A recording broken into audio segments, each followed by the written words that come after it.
어느 한 꼬마가요, 교회에서 기도를 하고 있었는데요. 이 기도의 제목이 아주 특이했습니다. 하나님, 저에게 간절한 소원이 하나 있는데요. 제발 우리나라 수도가 부산으로 옮겨지게 해주세요. 그런 기도를 하는. 하나님 너무 간절한데 제발 수도가 부산으로 옮겨가게 해주세요. 라고 막 기도하는 거예요. 그 기도를 듣고 뭔가 이게 이런 꼬마가 기도할 너무나 큰 기도의 제목인데, 나라와 민족을 위한. 그래서 이 옆에서 이 기도를 듣던 선생님이 아이야, 왜 그런 기도를 하니? 라고 물어본 거죠. 그랬더니 이 꼬마가 울상이 돼서 그렇게 얘기했다고 해요. 어제 학교 시험 답안지에 수도를 부산이라고 적었어요. 그렇게 얘기했는데 얼마나 간절한 기도 제목입니까? 예.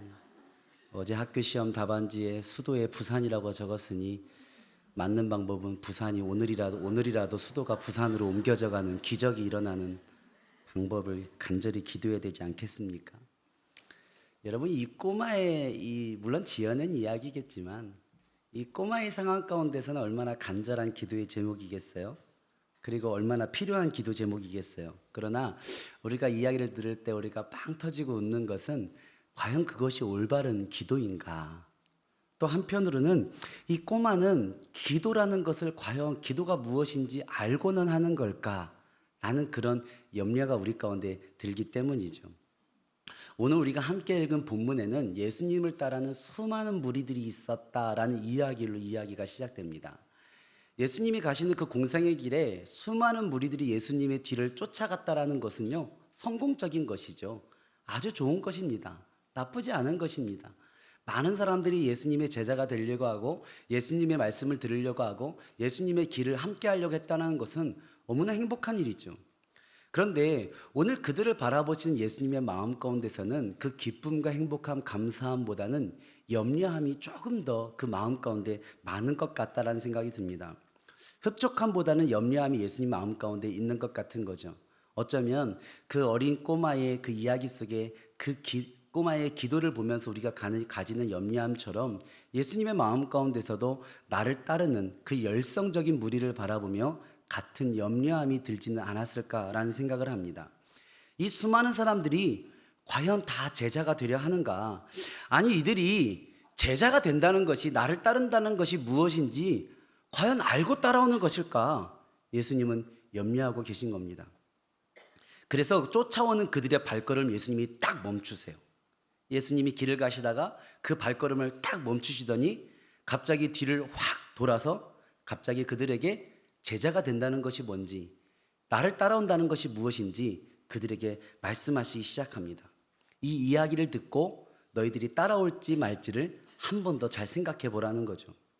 혹시 우리도 이 수많은 무리 중에 일부가 되어서 오늘 예수님의 삶을 그냥 쫓아가던 삶을 살다가 이곳에 왔는지 모르겠습니다.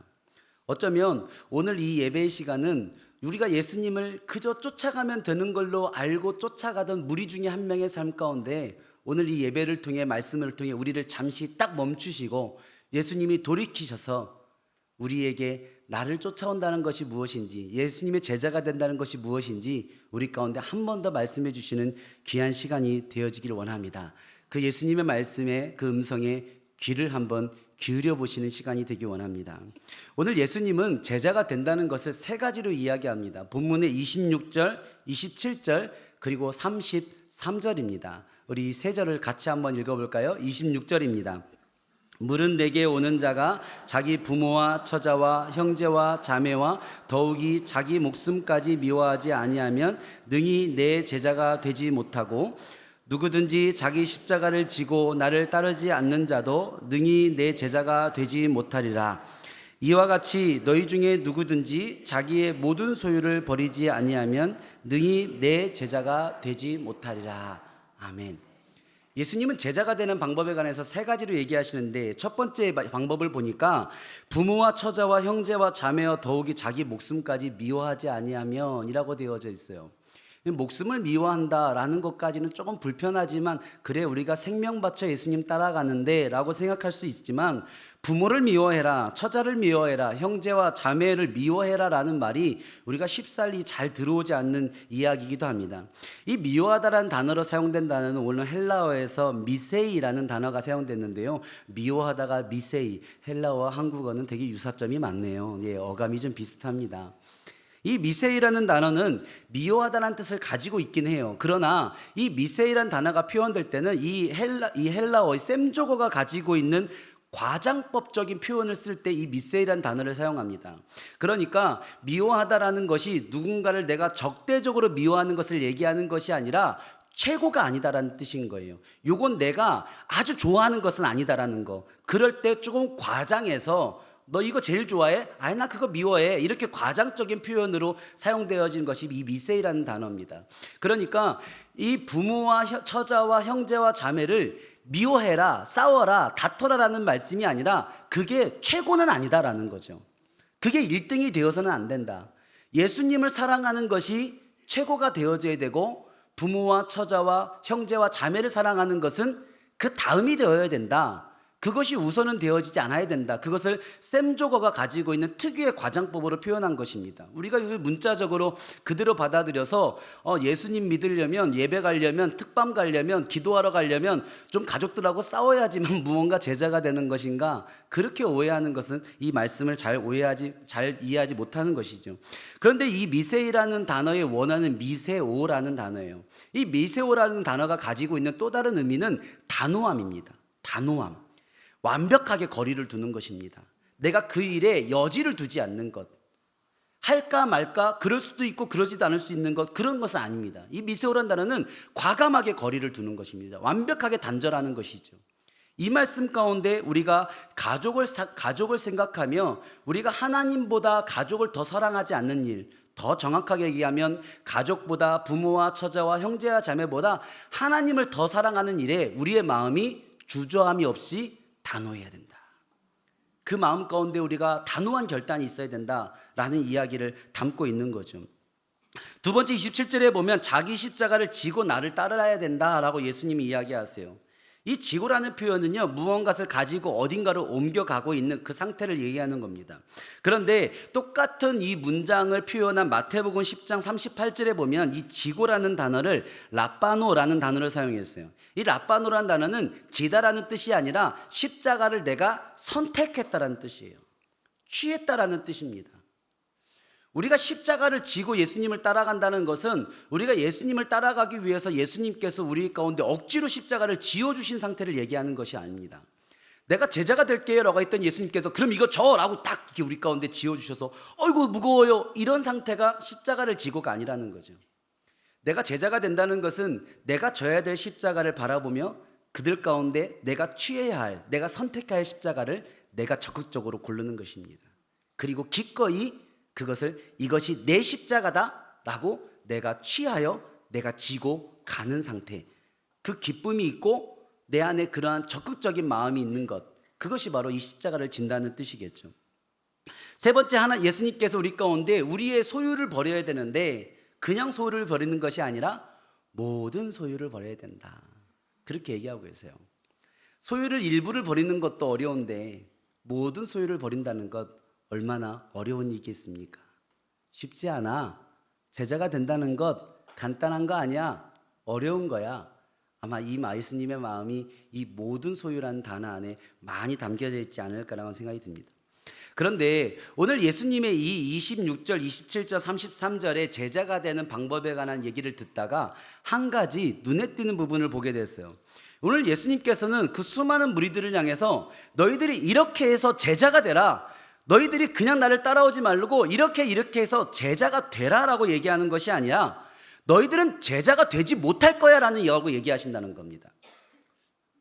이 긍정적으로 얘기할 수도 있는데 예수님은 부정적인 언어를 사용하고 계신 거죠. 예수님답지 않지 않습니까? 그들에게 야, 너희들이 조금만 더 이렇게 열심히 하면, 이렇게 좀만 더 노력하면 너희들 모두가 제자가 될 수 있어, 너희들 모두가 제자가 되길 원해 라고 예수님이 초청하시는 것이 아니라 제자가 되지 못할 걸, 제자가 되기 어려워, 너희들 제자가 되기 쉽지 않을 거야. 능히 제자가 되지 못하리라 라는 부정적인 말로 3번 이 조건을 얘기하고 있다는 거죠. 이것은 예수님이 지금 하시는 말씀이 얼마나 심각하고 중요한 것이라는 것을 강조하는 것입니다. 그냥 흘려 듣고 넘어갈 수 있는 말이 아니라 우리가 꼭 기억해야 될, 꼭 명심해야 될, 꼭 해내야 할 아주 중요한 얘기를 하고 있다는 것을 예수님은 강조하고 있는 거죠. 여러분, 너 이렇게 하면 좋은 학생이 될 거야. 너 이렇게 하면 좋은 학생이 될 수 있어 라는 말과 너 이렇게 하면 학교 못 다녀 라는 말은 다른 말입니다. 비슷한 말이지만 다르죠. 강조점이 다릅니다.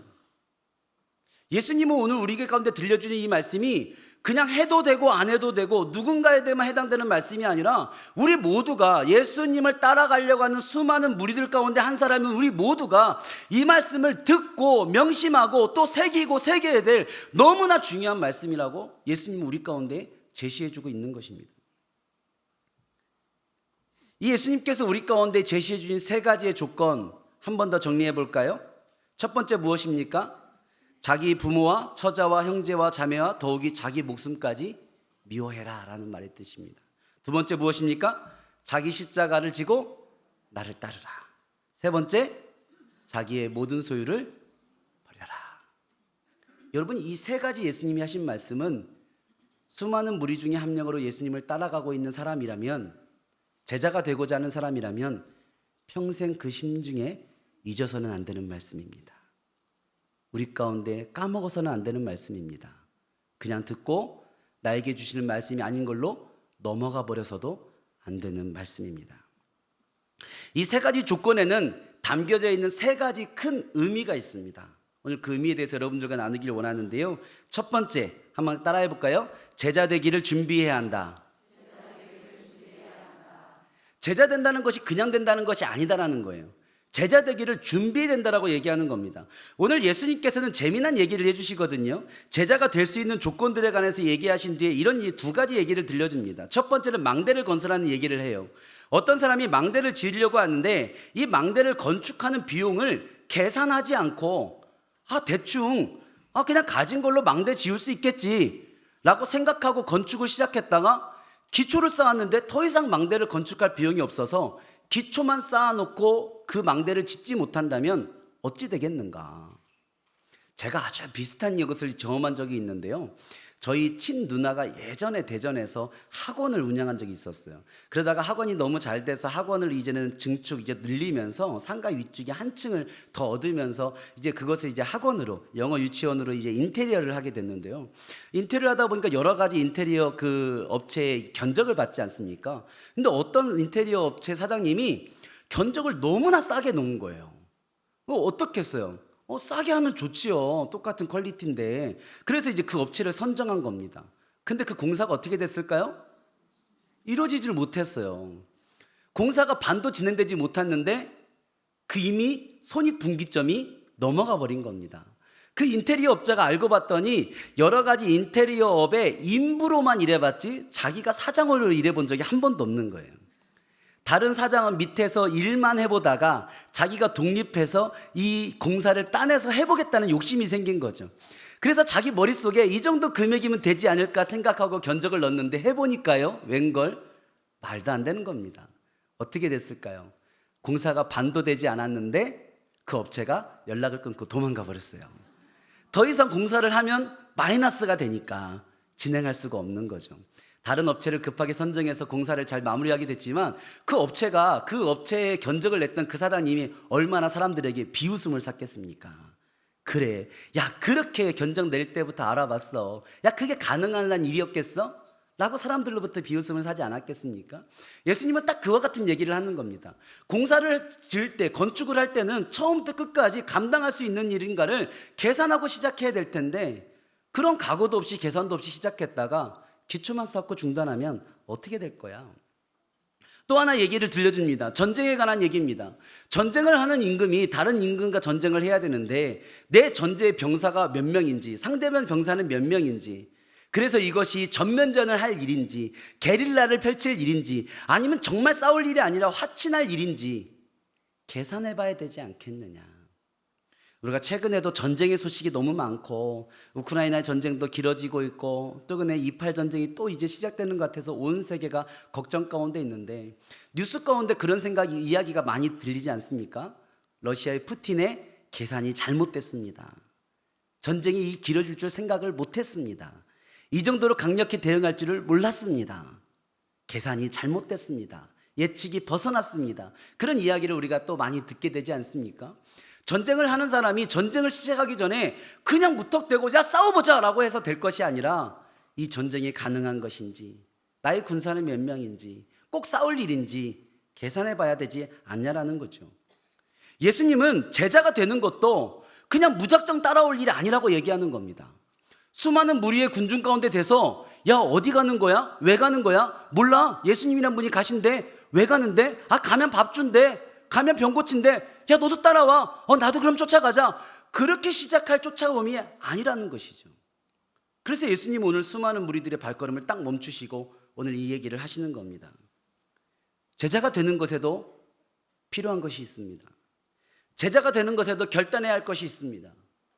제자가 되는 것에도 계산해야 될 것이 있습니다. 제자가 되는 것이 무엇인지 정확히 알아야 된다라고 얘기하는 거죠. 그런데 두 번째로 한 번 더 따라해 볼까요? 제자는 누구나 될 수 있다. 예수님이 세 가지 조건 가운데 있는 두 번째 의미는 그러함에도 제자는 누구나 될 수 있다는 것입니다. 아니 방금 전에 제자가 되는데 필요한 것이 있고 제자가 되는데 조건이 있고 제자가 되는 것이 쉬운 일이라 무턱대고 하면 안 된다고 얘기하시더니 두 번째 의미가 누구나 될 수 있는 것이 제자라니요. 여러분 망대를 지을 때는 전쟁을 할 때는 필요한 것이 있어요. 돈이 있어야 됩니다. 병사가 있어야 됩니다. 내가 있으면 할 수 있고 없으면 못하는 것이 망대를 짓고 전쟁을 하는 것입니다. 그렇기 때문에 잘 계산해 봐야 되는 거죠. 근데 제자가 되는 것은 준비해야 된다는 의미는 같지만 실질적으로 이루어가는 계산 방법은 조금 다르다는 거예요. 제자가 되는 것에는 필요한 것이 더 있어야 하는 것이 아니라 오히려 있는 것을 버려야 되는 것이 조건이기 때문입니다. 우리 33절 말씀 한 번 더 다시 한번 읽어볼까요? 시작. 33절 말씀입니다. 이와 같이 너희 중에 누구든지 자기의 모든 소유를 버리지 아니하면 능히 내 제자가 되지 못하리라. 아멘.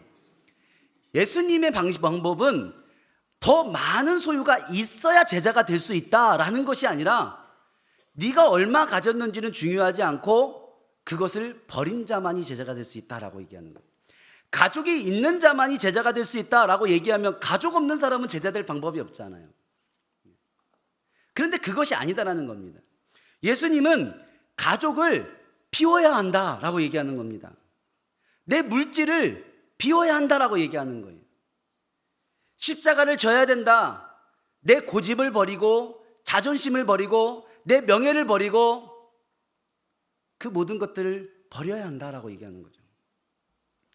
예수님의 제자가 되는 방법은 우리가 무언가를 열심히 해서 제자가 될 수 있는 무언가의 자격을 더 갖추고 무언가를 더 소유하고 무언가 더 내가 다른 사람보다 나은 사람이 됐을 때 오케이 너 이 정도 됐으면 넌 통과라는 것이 제자가 되는 방법이 아니라 오히려 내가 무언가를 준비하려고 했던 것들을 오히려 하나씩 비워내고 버려내고 아무것도 가지지 않은 상태가 됐을 때 제자가 될 수 있다.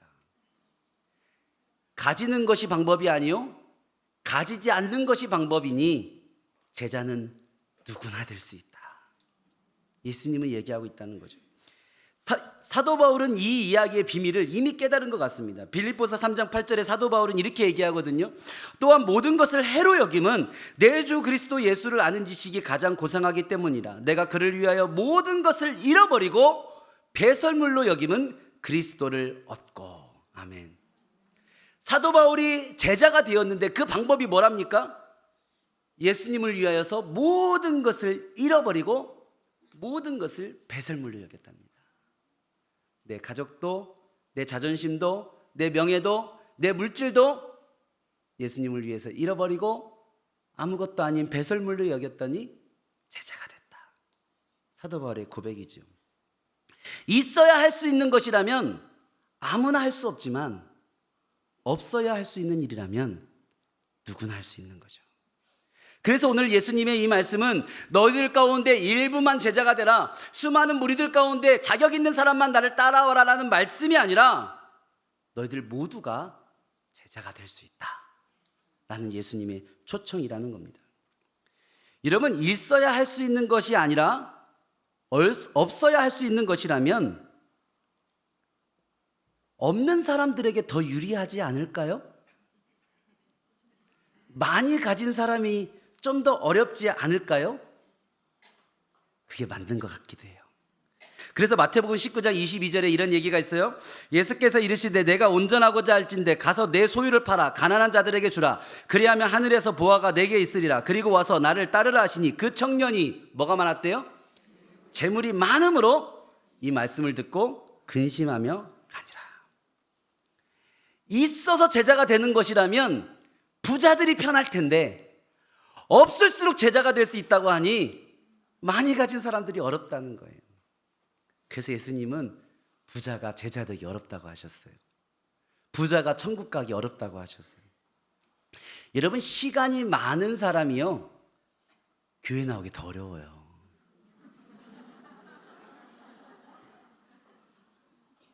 여러분, 삶에 풍성함이 많아서 만날 사람도 많고 놀 것도 많고 누릴 것도 많은 사람들이요, 그 한 시간 내기 어려워요. 여러분, 많이 가진 사람 제자 되기 쉽지 않습니다. 그러면 많이 가진 사람만 어려울까요? 여러분, 가진 것들 중에 많이 드려라 라고 얘기한다면 많이 가진 사람만 어려울 수 있어요. 그런데 오늘 예수님의 말씀은요, 가진 것 중에 많이 드려라가 아니라 뭐를 드리래요? 모든 소유, 모든 가족, 너의 모든 삶. 여러분, 없는 사람도로 힘들다니까요. 누가복음 21장 1절 4절에 보면 예수님께서 헌금 앞에 앉으셔서 사람들이 헌금하는 걸 보시는데 이렇게 말씀이 되어 있습니다. 예수께서 눈을 들어 부자들이 헌금하며 헌금 넣는 것을 보시고 또 어떤 가난한 과부가 두렙돈 넣는 것을 보시고 이르시되 내가 참으로 너희에게 말하노니 이 가난한 과부가 다른 모든 사람보다 많이 넣었도다. 4절 같이 읽어볼까요? 시작. 저들은 그 풍족한 중에서 헌금을 넣었거니와 이 과부는 그 가난한 중에서 자기가 가지고 있는 생활비 전부를 넣었느니라 하시니라. 아멘. 여러분, 부자들만 신앙생활하기 어려운 게 아니라 너무 없는 사람들도 쉽지 않아요. 아니, 가진 게 두렙돈밖에 없는데 그 두렙돈 다 드리는 것이 얼마나 어렵습니까? 많이 가진 것 중에 4렙돈 드리는 건 쉬워도요, 두렙돈 중에 두렙돈 드리는 건 더 어렵잖아요. 여러분, 내가 쉴 시간이 딱 그 시간밖에 없는데 그 시간에 교회 가는 거 쉽지 않아요. 내가 가진 것이 딱 이거밖에 없는데 그거 하나님께 다 드리는 거 쉽지 않아요. 부자들이 봤을 때는, 시간 많은 사람들이 봤을 때는 야, 그것 조금 해놓고 뭘 그렇게 대단하냐 할지 몰라도요, 누군가는 눈물로 드려요. 누군가는 고통으로 드려요. 그렇게 신앙생활 해가는 거예요. 여러분, 그래서 독자를 드리는 게 어려운 거예요. 예수님은 하나님의 독생자시잖아요. 아브라함이 이삭 드리는 게 그렇게 어려웠던 거예요. 하나밖에 없는 게 하나 드리는 게 얼마나 어렵겠어요. 과부의 기름과 가루, 그 마지막 먹고 죽으려고 한 거, 그거 드리는 게 쉽지 않은 겁니다. 여러분, 중요한 것은 부자든 가난한 사람이든 많은 것을 가진 사람이든 적은 사람이든 제자가 된다는 것 쉽지 않아요. 모두에게 어려워요. 그러나 방법은 동일합니다. 모두가 버려야지만 가능하다, 대신에 모두가 가능하다라는 겁니다. 오늘 예수님은 자기 주변에 있는 수많은 사람들을 보면서 이렇게 생각하는 것 같습니다. 저들의 눈빛들을 보니까요, 다 뭐 하러 왔어요? 뭐 얻을 거 있나 왔어요. 수많은 사람들이 예수님을 따르는데 예수님을 쫓아서 다 얻으려고 해요. 근데 예수님은 오늘 그들에게 뭐라고 얘기하냐면, 나를 따라온다는 것은 너희들이 무언가를 얻는다는 것이 아니라 무언가를 버리게 된다는 것을 얘기하는 거야. 너희들 그런데도 따라올 거니? 라고 물어보는 거죠.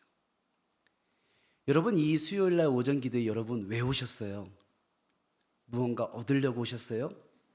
근데요, 여러분 예배 끝나고 여러분 무언가 버리게 될 거예요. 할렐루야. 옆 사람한테 인사합시다. 잘못 오셨습니다.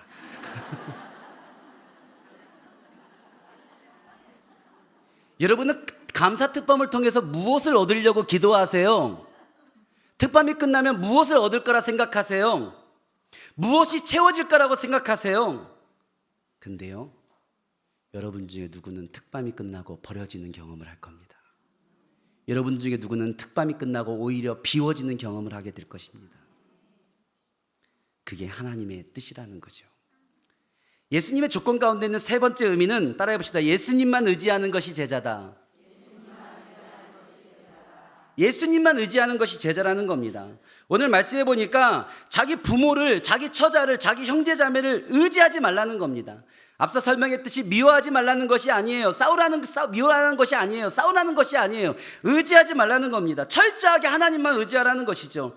나의 십자가를 지고 나를 따르라는 말씀은요, 우리가 신앙생활할 때 고난받고 핍박받고 상처받으면서 신앙생활하라는 뜻이 아닙니다. 내 명예, 자존심 그거 붙들고 살지 말라는 거예요. 어떤 분들은 이렇게 얘기하시는 분들이 있어요. 자랑스럽게, 목사님 저는 평생 자존심 하나로 살았습니다. 어디 가서 부끄럽게 살지 않았습니다. 여러분, 십자가를 지는 것은요, 부끄러운 것이에요. 창피당하는 것입니다. 모욕당하는 것입니다. 나는 평생 한 번도 누구한테 지지 않고 살았어요. 한 번도 자존심 꺾이지 않고 자존심으로 살았어요. 자랑거리 아닙니다. 믿는 사람들은요, 십자가 지고 살아가는 거예요. 그 자존심, 명예, 고집 다 버리는 거예요. 그거 붙잡고 살지 말고 예수님 붙잡고 사는 겁니다. 자기의 모든 소유, 가진 것 의지하지 않는 거예요. 제가 신대원을 다니기 시작하면서 제 은사님 한 분이 저에게 도전을 하셨어요. 목회자가 가난을 경험해야 된다. 아무것도 없지만 결혼해서 신대원 시절에 가난을 경험해라. 그 말에 제가 귀가 얇아서 홀딱 속아가지고 결혼을 했습니다. 가끔씩 제가 얘기하지만 얼마나 고생을 많이 했는지, 얼마나 가난했는지, 정말 10,000원 한 장 주머니에 있으면 얼마나 든든했던 그 시간들이었는지 모릅니다. 그렇게 그래도 가난하지만 그 목사님의 축복처럼 하나님이 채우시고 입히시는 걸 경험하고 살았는데, 첫 애가 태어나고 나니까 마음이 좀 다른 거예요. 내가 사는 거야 굶을 수 있고, 내가 사는 거야 아파도 참을 수 있지만, 이 애가 굶으면 어떡하나, 이 애가 아프면 어떡하나 근심되지 않겠어요? 아이를 낳고 1년이 지나고 돌잔치가 끝나고 났는데요, 돌잔치가 끝나고 나니까 여러 가지 돈 주시는 분들도 있고, 가족들 가운데 선물도 주시는 분도 있고, 근데 그 가운데 돌반지 하나를 주신 분이 있었어요. 이 설교를 그분이 듣지 말아야 되는데, 돌반지 하나를 주시는 거예요. 돌반지를 벗고 나니까 얼마나 가난하고 없는 사정에 돌반지 하나 들어왔으니 이 돌반지를 팔아서 생활비 쓰고 싶은 마음이 많았겠습니까? 근데 제 마음 가운데 그런 마음이 드는 거예요. 요즘도 순금은 다 돈이 되지만, 순금이니까 언제든지 돈을 바꿀 수 있으니까 제가 우리 아내한테 얘기했어요. 여보, 우리 아무리 가난하고 힘들어도 이 돌반지 팔지 맙시다. 이거 가지고 있다가 우리 아이 아프면 병원비라도 내야 될 거 아니에요. 무슨 일 생기면 급하게 돈이라도 필요할 거 아니에요. 우리 이거 가지고 있읍시다. 팔지 맙시다. 그 돌반지 하나 서랍장에 넣어놓고요, 제 마음이 얼마나 평안한지 몰라요. 여러분 집에 그 정도 돈이 있으세요? 그 생각하면 기분 좋아지잖아요. 저도요, 제 서랍장에 그 돌반지 있어 라는 것 때문에 얼마나 마음이 행복하고 평안한지. 괜찮아, 나는 언제든지 한 20만 원 정도 더 바꿀 수 있는 반지 하나 가지고 있어. 비웃으시는 건 아니죠? 저는 그때 그랬어요. 얼마나 그게 감사하고 얼마나 든든한지. 근데 어느 날 아내와 그 애를 안고 마트에 갔다 왔는데 저희 집에 빈집이 들은 거예요. 빈집 도둑이 들은 거예요. 세상에나 이렇게 가난한 집을 못 털 게 있다고. 제가 그때 수유동에 쪽방촌 비슷한 곳에 살았어요. 근데 나중에 경찰이 와가지고 하면서 얘기를 해보니까 도둑들이 이렇게 그렇게 깐난하게 든 집들만 턴대요, 일부러. 엄마가 그 결혼 폐물을 못 걸고 있잖아요, 애가 잡아당기니까. 그래서 집에 폐물이 있는 걸 안대요. 우리 아내 폐물은 순금이 하나도 없었는데 그걸 다 가져갔어요. 집안이 쑥대밭이 됐고, 우리 아내 성경책에 있는 헌금까지 다 빼갈 정도로 온 집안을 다 뒤졌어요. 다 가져갔는데 재밌게도 그 돌반지를 안 가져간 거예요. 꼭꼭 숨겨놓은 것도 아니고, 내가 언제나 자랑스럽게 든든하게 보려고 서랍장 위에 맨 앞에 놨는데 누가 봐도 반지함처럼 보이는 그것을 뒤지지 않고 성경책 안에 있는 헌금까지 다 가져갔던 사람이 안 가져간 거예요. 그 어수선이 된 신발 자국에 다 뒤집어져 있고 난리가 돼 있고 경찰 와 있는 그 방 안에서 제가 그 돌반지 하나를 손에 들고 갑자기 하나님께서 이런 묵상을 주셨어요. 찬일아, 너 이게 그렇게 든든했냐? 너 이거 있으면 뭐라도 될 것 같았냐? 야, 이거 도둑 와서 가져가면 아무것도 아닌 거야. 제가 그 마음을 드니까요, 내가 이것 하나 가지고 내 마음이 평안하고 내 마음이 감사하고 든든했던 게 너무 바보 같은 거예요. 너무 어리석은 거예요. 아내랑 이야기하고 그 도둑이 가져가지 않은 그 금반지, 그 주에 예배 가서 도둑 맞은 감사 헌금으로 드렸습니다. 이거 내 거 아닙니다. 그러면서 아내랑 약속했던 거 있어요. 하나님, 우리 아이들 저희가 키울 수 있겠습니까? 우리가 먹일 수 있겠습니까? 큰 병 걸리면 우리가 감당할 수 있겠습니까? 그럴 수 없습니다. 하나님께 맡깁니다. 우리 아내랑 지금까지 우리가 하고 있는 거 하나 있어요. 우리 아이들 이름으로 돈 쌓아두지 않고 우리 아이들 이름으로 보석 두지 않는 것. 둘째를 낳고 돌잔치를 하고 났는데 누가 금반지를 주니 마음이 그렇게 속상하더라고요. 돈으로 주면 내 건데 그 금반지 또 하나님께 다 둘째 이름으로 갖다 드렸어요. 사랑하는 성도 여러분, 여러분 가진 물질 의지할 만합니까? 소유 대단합니까? 우리 하나님은 그거 의지하지 말라는 겁니다. 하나님만 의지하는 것이 제자라는 거예요.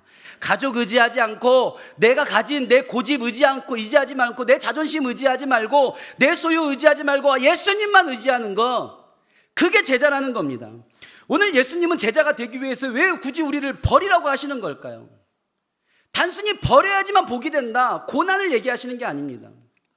저희가 교역자들이 회의 끝나고 가끔씩 아침에 시간이 좀 나면 커피 한 잔을 드립해서 먹을 때가 있는데요, 제가 어떤 목사님이 커피를 내려줘서 제가 커피를 이렇게 종이컵에 받아서 이렇게 헐짝헐짝 마시다 보면 우리 목사님들 가운데 제일 커피를 잘 내리시는 분이 류일 목사님이라고 계세요. 커피를 아주 잘 내려요. 류일 목사님이 뒤늦게 오셔서 내가 좋은 원두를 구해왔다고, 이 원두로 커피 한번 내려주겠다고, 먹어보라고, 그래서 원두를 내릴 때가 있어요. 근데 커피를 마시다가 목사님이 원두를 내리고 저한테 그 커피를 받으라는 거예요. 근데 제가 먹던 커피가 요만큼 남은 거죠. 그래서 여기다 받으려고 그러면 저한테 꼭 뭐라고 하냐면 버리라는 거예요. 그 커피 버리라는 거예요. 내가 왜 여기다 더 그냥 부어줘? 아니야, 이 커피 좋은 거야. 섞으면 안 돼. 마시든지 버려. 새로 받아. 여러분, 버리라는 뜻에는 하나님의 그 마음이 있는 겁니다. 하나님이 새 것 주시겠다는 겁니다. 왜 버리지 못하고 거기에다가 하나님이 주시는 것을 더하려고 하십니까? 예수님이 얘기하잖아요. 새 포도주는요, 새 부대에 담아야 돼요. 새로 주시는 포도주는 옛 부대에 담으면 안 되는 거예요. 옛 부대는 과감히 버려버리고 새 부대 가지고 와서 새 부대에다 받는 겁니다. 여러분, 아이들이 크면 어떡합니까? 작아진 옷 다 버리는 겁니다. 그거 아깝다고 꽁꽁 가지고 있는데 나중에 사용하게 되나요? 여러분이 날씬해져서 여러분이 입게 되나요? 아니요, 다 버려요. 저희 집도 이번 명절에 많이 버렸어요. 예수님께서는 고린도후서 5장 17절에서 하나님은 이렇게 얘기하십니다. 그런즉 누구든지 그리스도 안에 있으면 새로운 피조물이라, 이전 것은 지나갔으니 보라 새 것이 되었도다. 아멘. 버리라 하시는 것은 주실 것이 있기 때문입니다. 새로운 것이 있기 때문이에요. 놓아라 하는 것은 붙잡을 것이 있기 때문입니다. 더 단단한 것을 주시기 때문입니다. 예수님께서는 우리에게 그 제자됨을 원하신다는 겁니다.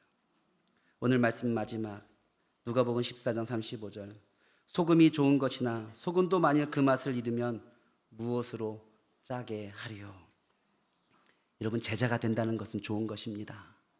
그러나 맛을 잃은 제자는 소용없습니다. 예수님을 따른다는 것은 좋은 것입니다. 그러나 제자가 아닌 따르는 것은 소용이 없습니다. 제자는 맛이 있어야 됩니다. 제자는 맛있는 제자가 돼야 돼요. 제자의 맛은 버리면 맛이 나기 시작합니다. 비우면 맛이 나기 시작합니다. 예수님만 붙잡으면 맛이 나기 시작합니다. 그게 맛을 내는 방법이에요.